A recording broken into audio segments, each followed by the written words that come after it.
Hi everyone, welcome back to my channel.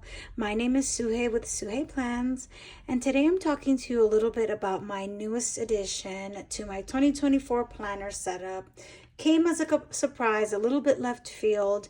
I actually won this beautiful Bible leather binder in an in a giveaway on Instagram. And I'm super excited because I have been eyeing this gorgeous Japanese made genuine leather binder for quite some time. And today I want to talk to you a little bit about the brainstorming that I did leading up to figuring out what I wanted to do with it and do a flip through of just some very preliminary planning in this size. As a little bit of a disclaimer, I guess, I've never formally used personal rings before or this size. I've always found it too small for my everyday planning, but I think there might be some other ways that I can get into this size. And I'm hoping to kind of share that with you folks today. So just to kind of give you a brief overview of the binder, this is in Bible, which is considered personal size.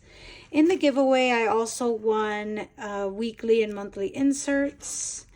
I had this zip pocket in storage, and the giveaway also came with this page lifter and book and binder band.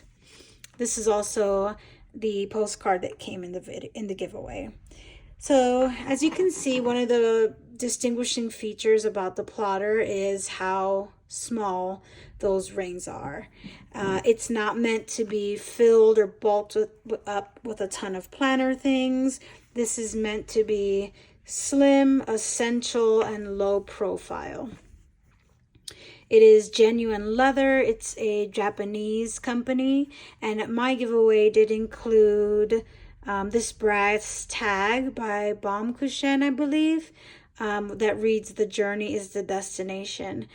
And I just love how that looks with the gold brass like edge here. So let me kind of go through my brainstorm a little bit. So I personally haven't been I haven't personally been a fan of getting a planner before you know what you're going to do with it. But obviously I won this giveaway and I really want this beauty in my hands. So I'm kind of working in the reverse a little bit, thinking about functions with it already in hand.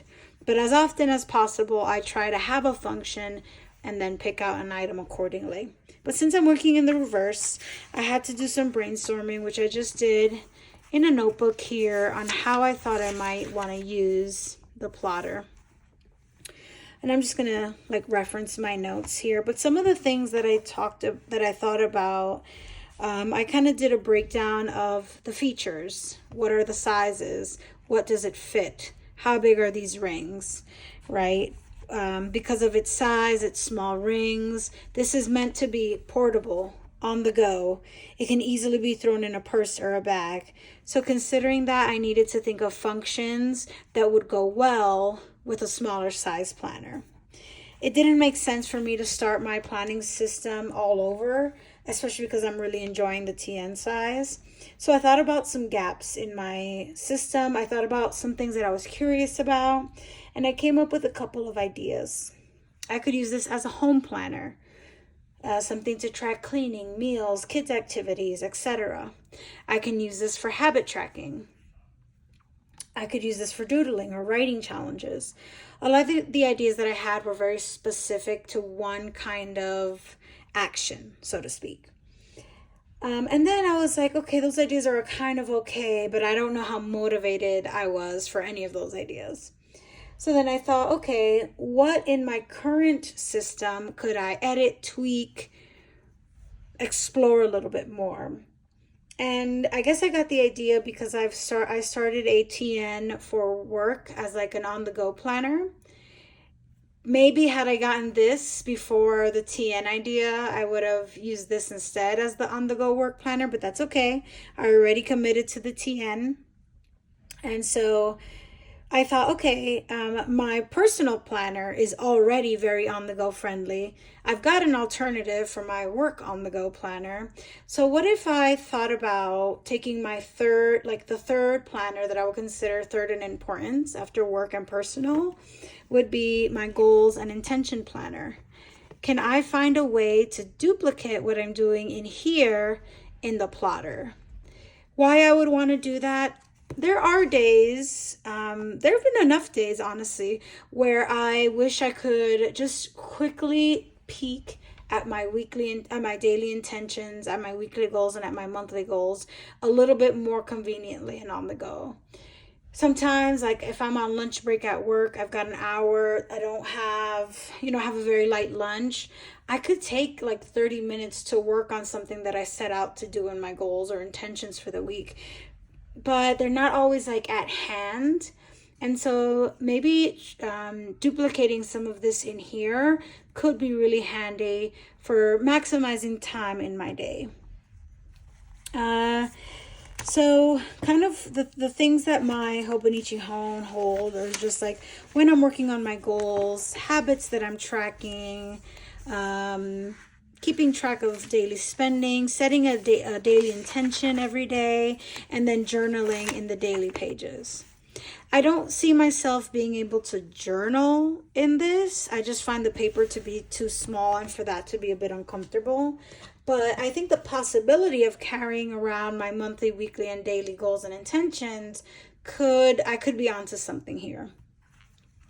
So I spent some time last night kind of thinking about how I could translate my goals and intentions for the week into this kind of a layout. And I made some things work here. So let me go to a blank page actually. So on the left-hand side, and these plotter inserts also were included in the giveaway. And that's another reason why I really just why I needed to be careful about what the intention was, because the fact that I had dated 2024 inserts really kind of opens the possibilities, and I could really find a very high functioning purpose for this binder.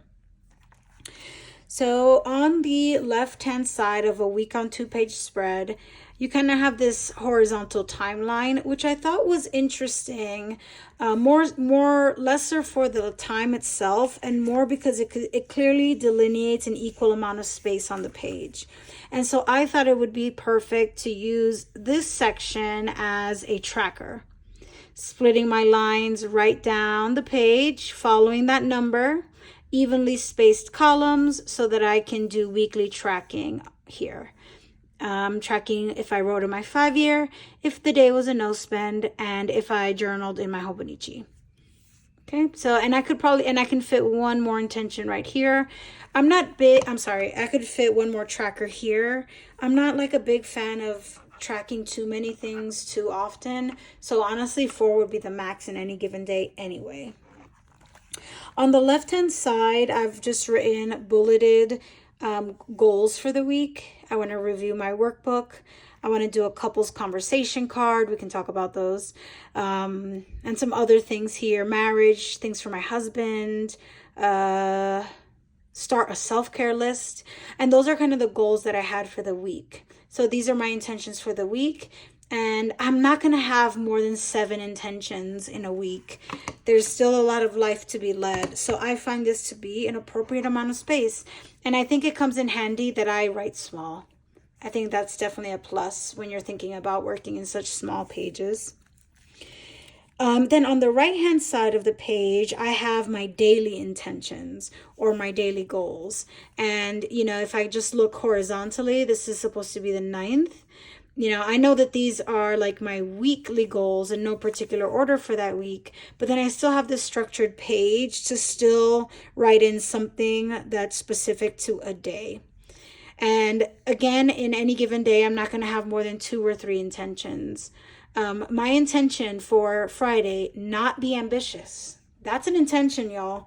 Sometimes it's good to just start the day knowing that it needs to be a day of rest versus realizing that it does and kind of wasting a lot of your energy fighting something that you needed, if that makes sense. So that's that spread, and I think that works really, really well. I was really surprised by how well that works. And really, in that methodology, I'm sorry, that in combination with the method I'm using in the monthly, I'm doing the same exact thing as the Hobonichi. I'm not color coordinating, but I am writing in things relevant to my personal goals as well as my daily spending. The weekends are a little bit snug, but usually all I can accomplish is one intention per day. And so it might be just fine to work with that split weekend. Then these are just some observations of this page using it in this manner. So kind of shockingly, I've managed to create a lot of the things that I'm doing in my A5 Hone in this plotter. Bible size, right, which is personal. I think the only thing I don't think I'm doing is those daily pages in the way that I'm doing in the Hobonichi Hone. But I have some sterling ink grid inserts that are coming in soon that could substitute as a daily journal pages. But it's the point of this is not to substitute or to get rid of my Hone, right? It's just to have some things with me on the go for quicker reference that I usually would have in here. Some of my other ideas, I think I wrote some other ideas down in my notebook. Some other ideas I had for daily pages. Yes, I also thought about using the daily grid pages to write an itemized spending list, because my monthlies are going to say how much I spent in total that day. But I think it would be interesting to see, what did I spend X amount of dollars on January 9th? And I can do that in the blank grid. Some other things that I could do related to this kind of planner is probably like use the blank grid to create a January or like a monthly intentions page, because it exists in here. And I would want to kind of duplicate that, right? Like a list of things in their categories that I want to achieve in that month. I could use maybe two blank grid pages in the back to set up that kind of a page.